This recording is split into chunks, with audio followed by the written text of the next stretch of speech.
Whether through TikTok, acquaintances, or news, you've probably heard about the Maras, the most dangerous criminal group in El Salvador and Central America.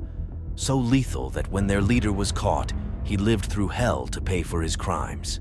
What really happened to Viejo Lin? Stay until the end of the video to find out. Before we start, register by hitting the like button and subscribe. Our stories will surely captivate you. Now, turn on the notification bell so we can begin. The Barrio 18 gang, also known as 18th Street, is one of the largest gangs in the Western Hemisphere, comparable in many ways to its more well-known rival, the Mara Salvatrucha, MS-13.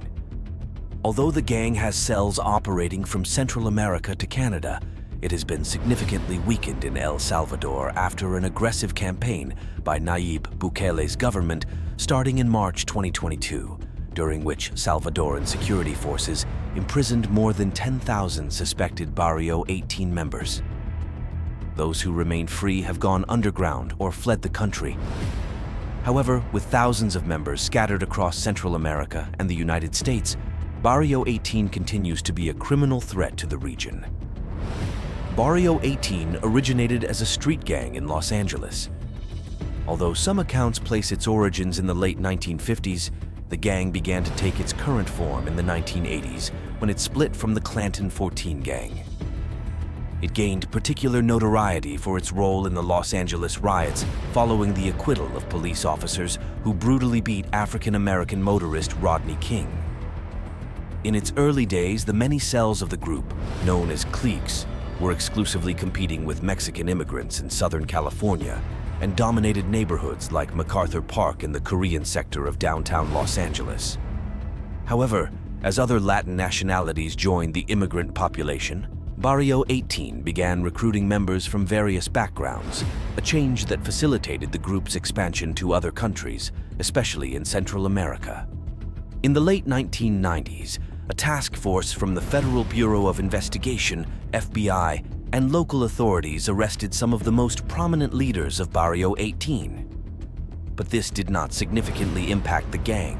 Instead, it provided them with another base from which to operate and recruit new members. Despite efforts to isolate gang leaders from their outside contacts and fellow inmates, Barrio 18 leaders like Francisco Martinez, aka Puppet, devised ways to continue directing their criminal activities from behind bars.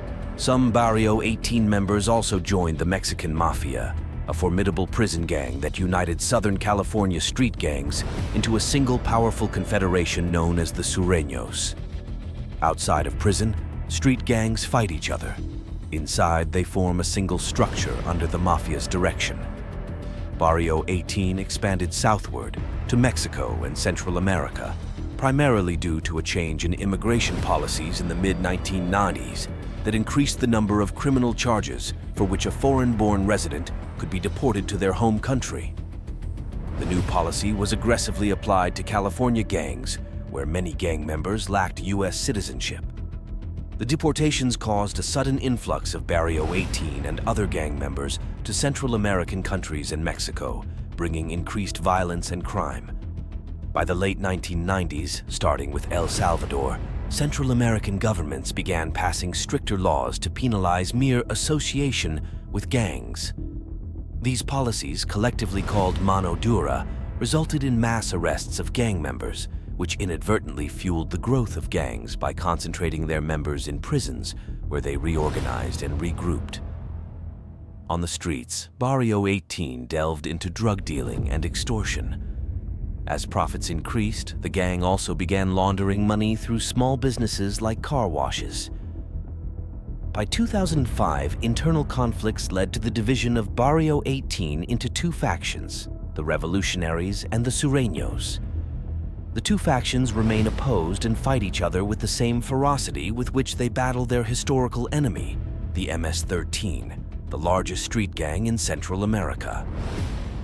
The gang gained more power in El Salvador, Guatemala, and Honduras, where it exploited weak governments and widespread social exclusion to expand in poor urban sectors. In those areas, Barrio 18 began systematically extorting public transportation systems, displacing entire communities, and making inroads into politics. This became more evident in March 2012, when the leaders of Barrio 18 and their rivals in MS-13 agreed to a national truce, mediated by a government delegate and the Catholic Church.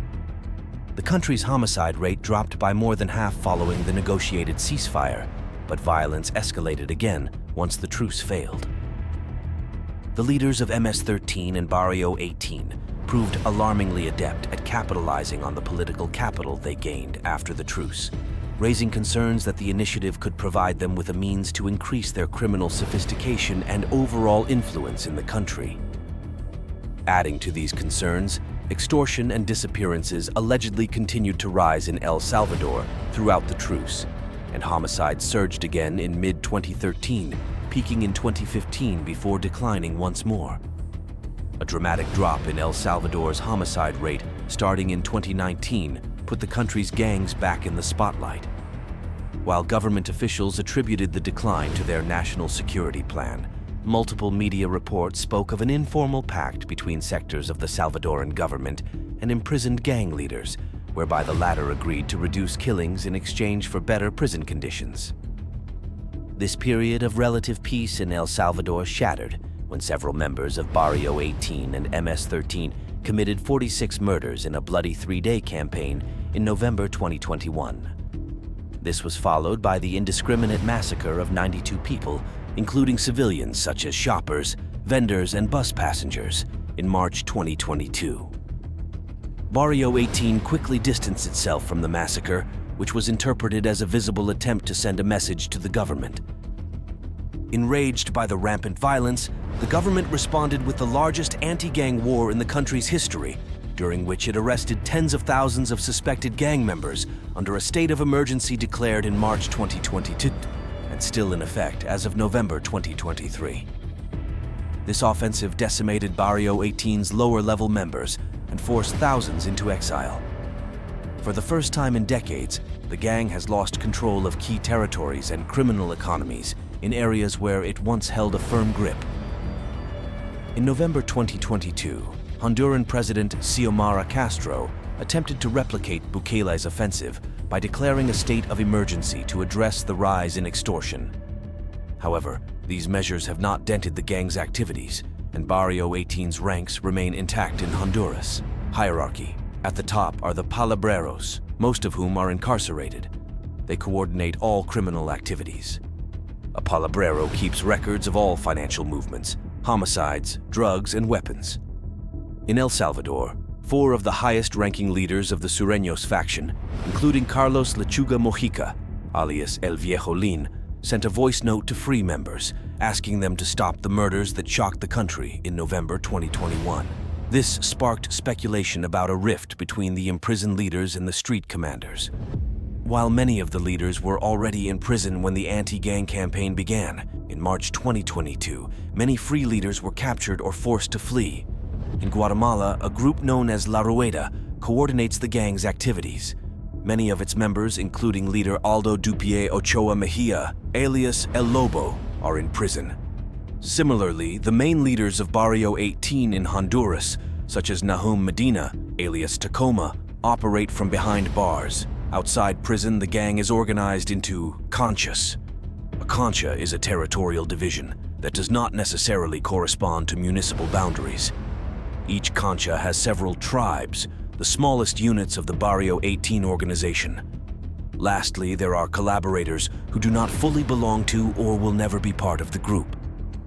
These help the gang with minor tasks, such as gathering intelligence and transporting or storing illicit goods. In Central America, the gang operates primarily in El Salvador, Guatemala, and Honduras.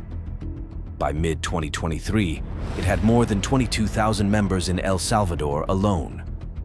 The gang also has a significant presence in the United States, with an estimated 30,000 to 50,000 members in the 2010s. The group operates in dozens of cities across about 20 states. Many of its members reside in California, but Barrio 18 also has a presence in other Western cities, such as Denver. Additionally, Barrio 18 has been present in Italy since the mid-2000s, and in September 2016, the capture of an alleged Barrio 18 leader revealed the gang's desire to expand its presence in Europe. Spanish police warned of this danger when they arrested 15 Hondurans in 2023 who were reportedly attempting to establish a Barrio 18 clique in Barcelona. There have also been reports of Barrio 18 members fleeing the Salvadoran government's campaign to southern Mexico. Allies and enemies, Barrio 18's biggest rival is MS-13.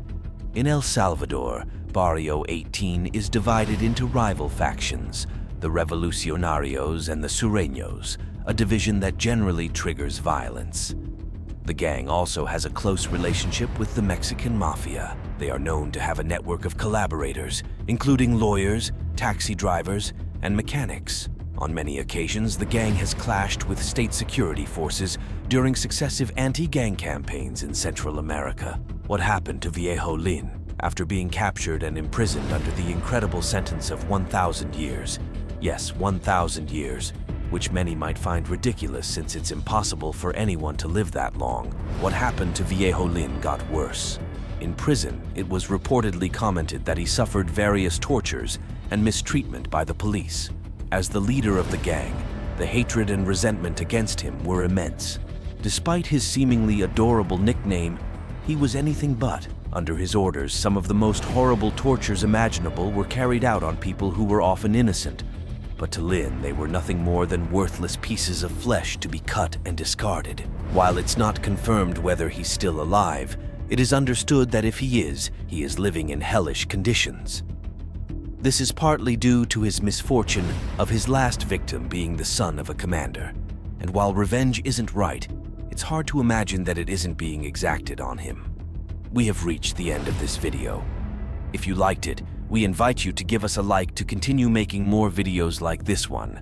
Don't forget to subscribe and activate the notification bell so you don't miss any of our new videos. Have a great day. See you next time.